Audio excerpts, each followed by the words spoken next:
start our chapter 10 respiration of organism. इस chapter के अंदर हम respiration of organism के बारे में जानेंगे। हमने चैप्टर 2 के अंदर तो वैसे भी देखा था कि जितने भी ऑर्गेनाइज्म होते हैं लिविंग ऑर्गेनाइज्म उन सबको रेस्पिरेशन की ज़रूरत पड़ती है।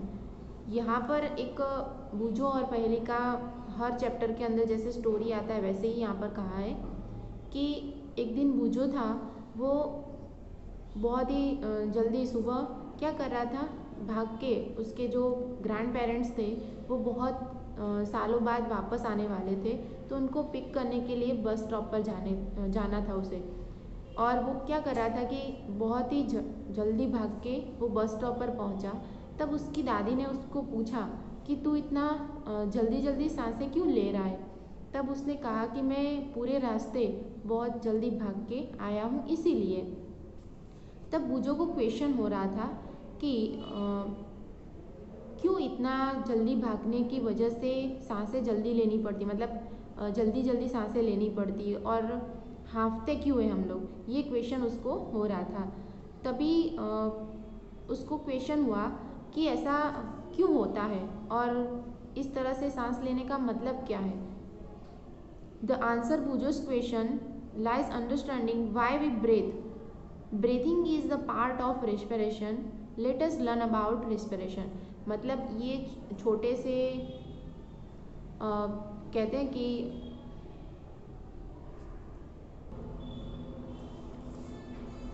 रेस्पिरेशन क्या होता है उसके बारे में हम समझेंगे। 10.1 के अंदर देखो, why we do respire. Respire क्या होता है, मतलब रेस्पिरेशन कैसे होता है और क्यों होता है। तो चैप्टर 2 के अंदर हमने देखा था कि ऑल लिविंग ऑर्गेनाइजम्स उन सबको ये रेस्पिरेशन की ज़रूरत पड़ती है। Small microscopic units is called cells. हमारी बॉडी के अंदर सब, मतलब जितने भी लिविंग ऑर्गेनाइज्म होते हैं उन सब की बॉडी के अंदर छोटे छोटे सेल्स होते हैं और वो सेल्स से बहुत ही छोटे होते हैं जो हम डायरेक्टली देख सकते नहीं हैं। A cell is a smallest structural and functional unit of a organism. हर ऑर्गेनाइज्म के अंदर स्ट्रक्चरल और फंक्शनल ये होते रहते हैं हर कोश के अंदर। Each cell of the organism performs certain function such as nutrition, transport, excretion and reproduction. To perform this functional, the cell need energy. ये सब कुछ क्या होता रहता है सेल्स के अंदर और उसकी काम करने के लिए किसकी ज़रूरत पड़ती है, एनर्जी की ज़रूरत पड़ती है। Even when we are eating, sleeping and reading, we require energy. जो भी हम काम करते हैं हमारी रूटीन लाइफ के अंदर, वो सारे के सारे काम के अंदर हमें एनर्जी की ज़रूरत पड़ती है और वो एनर्जी कहाँ से मिलती है उसके बारे में समझते हैं। कि कोई भी काम करते हैं जैसे कि खाने का, सोने का या फिर रीडिंग करने का, तो इन सब में एनर्जी आती कहाँ से है। But where does energy come from, can you say why your parents instant that you should eat regularly. हमारे पेरेंट्स हमें हर वक्त खाने का क्यों कहते हैं, मतलब अच्छा जो फूड होता है हमारी बॉडी को जो ज़रूरत होती है वो खाने का हमें क्यों कहते हैं। किसी को पता हो तो हम सोचेंगे कि ऐसा क्यों कहते हैं। तो उसके लिए यहाँ पे कहा है कि the food has store energy. जो भी हम खाना खाते हैं वो क्या करते हैं, हमारी बॉडी के अंदर एनर्जी स्टोर करता है, which is release during respiration. और जो एनर्जी हमारे बॉडी के अंदर स्टोर करता है फूड, उसको रिलीज करने के लिए ये रेस्पिरेशन की ज़रूरत पड़ती है। Therefore all living organism respire to get energy from food. During the breathing we breathe in air. जितने भी लिविंग ऑर्गेनाइज्म होते हैं वो सबको ज़रूरत पड़ती है एनर्जी की, और एनर्जी हमें कहाँ से मिलती है, फूड में से मिलती है। पर फूड में जो एनर्जी होती है उसको रिलीज करने के लिए हमें ये रेस्पिरेशन की प्रोसेस करनी पड़ती है। During the breathing we breathe in air, और एयर में से हम हमारी सांसें लेते हैं। You know that air content oxygen, we breathe out air which is rich in carbon dioxide. हम सबको पता है क्योंकि हम छोटे 3rd स्टैंडर्ड से ये पढ़ने में आता है कि जो भी हम एयर अपनी बॉडी के अंदर लेते हैं वो ऑक्सीजन होता है और जो बाहर निकालते हैं वो कार्बन डाइऑक्साइड होता है। The air which is rich in carbon dioxide, the air is breathe in the transport to all part of the body and ultimately to each cell. क्या करते हैं, जब हम सांसें लेते हैं तब ऑक्सीजन हमारी बॉडी के हर एक पार्ट के अंदर पहुंचता है और उसे जो भी हेल्पफुल होता है वो करता रहता है और हर एक सेल के अंदर वो ऑक्सीजन जाने के बाद हमें एनर्जी मिलती है। In the cell oxygen in air help in the breakdown of food. जो भी सेल होते हैं हमारी बॉडी के अंदर उसमें क्या होता है कि जो हम खाना खाते हैं वो खाना और जो सेल्स के अंदर खाना रहता है वो उस जो ऑक्सीजन की वजह से वो फूड को ब्रेक डाउन मतलब फूड को तोड़ता है, मतलब कि सेल के अंदर बचा हुआ खाना या फिर रहा हुआ खाने को वो तोड़ता है और उसके अंदर से एनर्जी जो प्रोड्यूस होती है वो हमारी बॉडी के हर एक पार्ट में पहुंचाने का काम करता है। The process of break down of food in the cell with the release of energy is called cellular respiration. जो खाने को तोड़ने के बाद एनर्जी प्रोवाइड करता है उसको क्या बोलते हैं, हम उस सेल को सेल्यूलर रेस्पिरेशन बोलते हैं। Cellular respiration take place in the cells of organism. वो सेल्स जो होते हैं हमारी बॉडी के लिए जो लिविंग ऑर्गेनिज्म होते हैं उनकी बॉडी के अंदर सेल है वो ये काम करते हैं। In the cell the food is broken down into a carbon dioxide and water using oxygen. जो भी हम खाना खाते हैं और उस खाने को ब्रेक डाउन मतलब तोड़ने के बाद जो एनर्जी होती है उसमें कार्बन डाइऑक्साइड और पानी के अंदर वो ऑक्सीजन क्या करता है, ट्रांसफ़र करता है, जिसकी वजह से वो बाहर निकल सके। When break down of glucose occur with use of oxygen is called aerobic respiration. मतलब कि जो हम खाना खाते और उसके अंदर से एनर्जी ब्रेक डाउन होती है वो उसको क्या बोलते हैं, एरोबिक रेस्पिरेशन बोलते हैं। जैसे कि ऑक्सीजन हर एक सेल के अंदर रहा हुआ खाने को तोड़ने के बाद हमें एनर्जी प्रोवाइड करता है और वो बाहर से जो ऑक्सीजन मिलता है ऐसे उसको क्या बोलते हैं, हम एरोबिक रेस्पिरेशन बोलते हैं। Food can also be break down without using oxygen. कभी कभी ऐसा भी होता है कि खाने को तोड़े बिना मतलब कि उसको ऑक्सीजन की हेल्प से तोड़े बिना भी हम अपने एनर्जी ले सकते हैं, पर कैसे?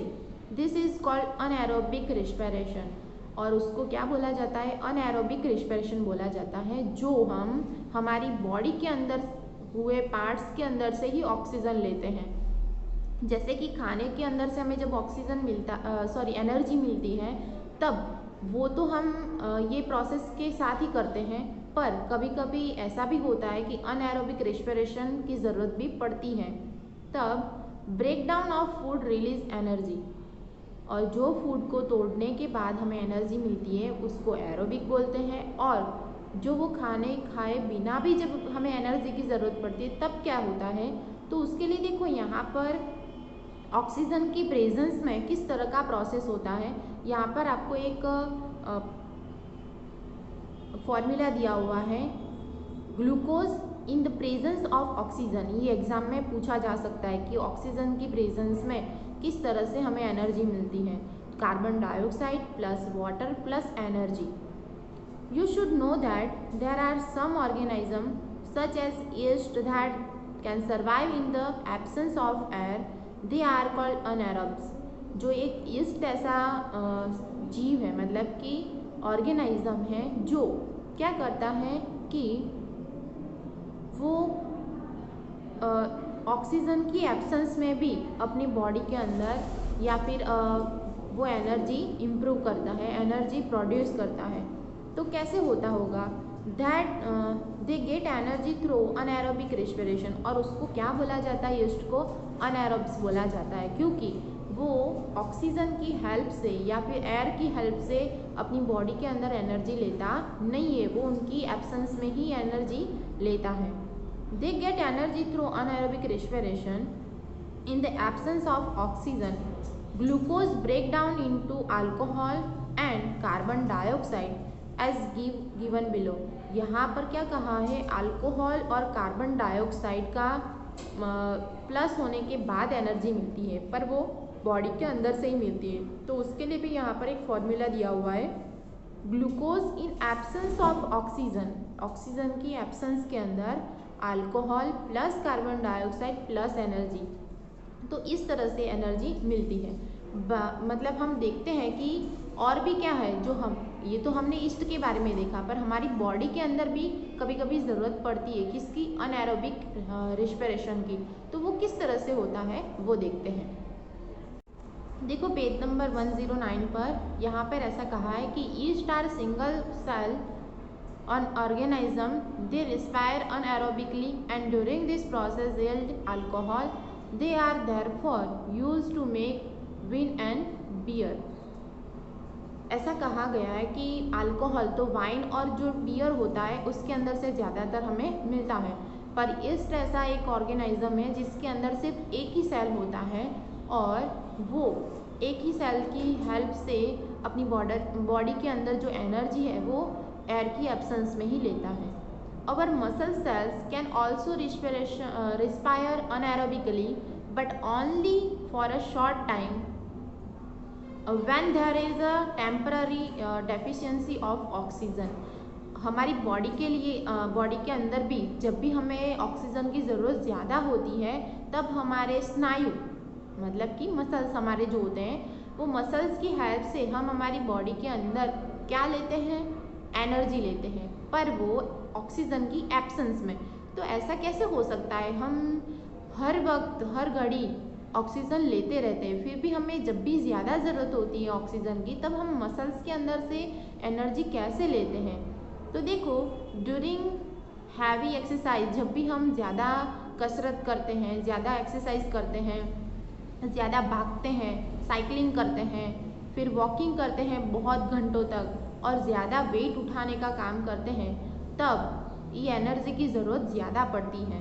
तब क्या करता है हमारी body, but the supply of oxygen to produce the energy is limited.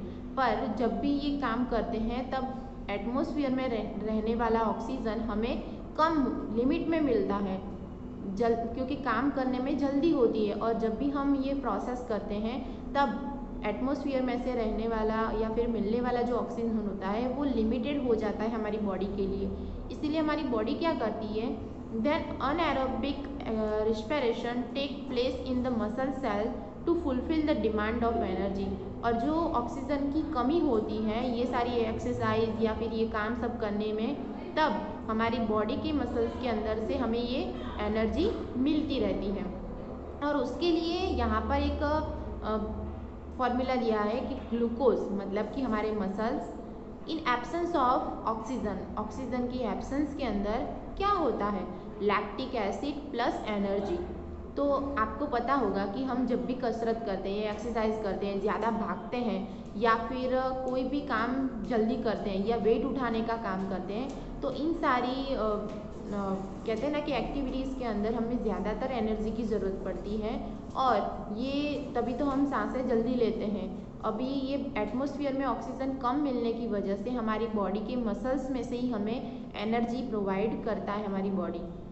और उसके लिए यहाँ पे कहा है, have you ever wonder why you get muscles cramp after heavy exercise. आपको पता है कि जब हम हैवी एक्सरसाइज करते हैं तब हमारे मसल्स क्यों खींचने लगते हैं। जैसे कि आपने कभी देखा हो कि विंटर सीजन में हमारे स्कूल के अंदर जब एक्सरसाइज ज़्यादा करवाते हैं या फिर हम पीटी के पीरियड में एक्सरसाइज ज़्यादा करते हैं या फिर कभी कभी भागना पड़ता है कोई भी काम के लिए या फिर स्कूल के अंदर ही भागे हो या कोई कंपटीशन में भागे हो, तो दूसरे दिन ही हमें, उस दिन तो ज़्यादा हमें कुछ होता नहीं है पर दूसरे दिन हमारी बॉडी पेन होने लगती है, जैसे कि हमारे जो मसल्स है वो खींचाने लगते हैं। तो ऐसा क्यों होता है, आपने कभी महसूस किया है? अगर नहीं किया है तो देखना ये करके, ज़्यादा भागो या फिर ज़्यादा एक्सरसाइज करो तो हमारी बॉडी पेन होने लगेगी। तो ऐसा क्यों होता है? The cramp occur when muscle cell respire anaerobically. तब हमारी बॉडी ये सब काम करने में हमारी बॉडी को ऑक्सीजन कम पड़ता है और वो मसल्स की हेल्प से एनर्जी लेता है। The partly break down of glucose produce lactic acid. जब भी हमें ऑक्सीजन की ज़रूरत पड़ती है और हमें वो एटमॉस्फेयर में से नहीं मिलता है, हमारी मसल्स में से, हमारी बॉडी में से जब वो एनर्जी मिलती है, तब क्या करता है, जो ग्लूकोज होता है वो ब्रेक डाउन मतलब कम पड़ता है, और उसकी वजह से ग्लूकोज को टूटने की वजह से, ग्लूकोज का कम होने की वजह से क्या करते हैं, हमारी बॉडी लैक्टिक एसिड प्रोड्यूस करती है।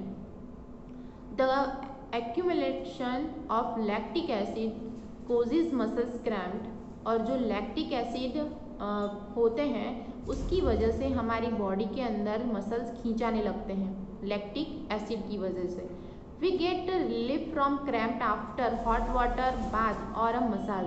तभी हमारे टीचर्स या फिर हमारे जो बुजुर्ग हैं, हमारे पेरेंट्स हैं, वो हमें क्या कहते हैं कि आपके पैर या फिर आपकी बॉडी पेन होने लगती है या फिर आपके जो मसल्स हैं वो खिंचाने लगते हैं, तब हमें क्या कहते हैं कि मालिश करो ऑयल से, या फिर गर्म पानी से जब हम नहाते हैं तो उसके ऊपर उसके पानी की धार करने का बोलते हैं, मतलब उसके ऊपर ज़्यादातर पानी, गर्म पानी को बहलाने का काम करता है, मतलब उसके ऊपर डालने का कहते हैं। क्यों ऐसा होता है, उसकी एक वजह है। Can you gas why it is so? ऐसा करने को हमें क्यों कहते हैं? आपको ना पता हो तो आप अपने पेरेंट्स को भी पूछ सकते हैं कि जब भी हम ज़्यादा काम करते हैं, ज़्यादा एक्सरसाइज करते हैं या फिर कहीं बहुत ज़्यादा भागते हैं और फिर हमारी जब बॉडी पेन करती है, तब हमारे पेरेंट्स हमें कहते हैं कि गर्म पानी का झार करो उसके ऊपर, तो क्या होगा, जो मसल्स हमें खींचाने लगते हैं, हमारी बॉडी पेन होती है वो कम हो जाएगी। आप अपने पेरेंट्स को पूछना। हॉट वाटर बाथ और massage improve circulation of blood. जब भी हम गर्म पानी और मसाज से हमारी बॉडी को मतलब हेल्प करते हैं, तब क्या होता है कि उसके अंदर जो ब्लड सर्कुलेशन होता है वो जल्दी होता है, और ब्लड सर्कुलेशन अच्छे से नॉर्मली होने के साथ साथ वो ऑक्सीजन इंक्रीज करता है हमारी बॉडी के अंदर। तब उसका रिजल्ट क्या आता है? As a result the supply of oxygen to the muscles cell increase. हमारे मसल्स के अंदर ऑक्सीजन इंक्रीज होता है और उसकी वजह से the increase is the supply of oxygen result in the completely breakdown of lactic acid into carbon dioxide और वाटर। तो ये गर्म पानी का झार करने के बाद हमारी बॉडी के अंदर जो ब्लड सर्कुलेशन होता है वो कम्प्लीटली नॉर्मल हो जाता है, और उसकी वजह से ऑक्सीजन हमारी बॉडी में इंक्रीज़ होता है, और ऑक्सीजन इंक्रीज होने की वजह से हमारी बॉडी के अंदर जो लैक्टिक एसिड इम्प्रूव हुआ होता है, प्रोड्यूस हुआ होता है, उसको तोड़ता है। कौन तोड़ता है? ऑक्सीजन। और उसको तोड़ने के बाद वो क्या करता है? कार्बन डाइऑक्साइड और पानी के अंदर ट्रांसफ़र कर देता है और वो हमारी बॉडी में से बाहर निकल जाता है। तो यहाँ तक हमने समझ लिया। अब देखते हैं कि ब्रेथिंग क्या होता है। वो हम सबको पता है कि हम सांसें लेते हैं और सांसें छोड़ते हैं। तो ये पूरी प्रोसेस है हमारा रेस्पिरेशन। इनहेलेशन और एक्सहेलेशन की प्रोसेस को हम क्या बोलते हैं? रेस्पिरेशन।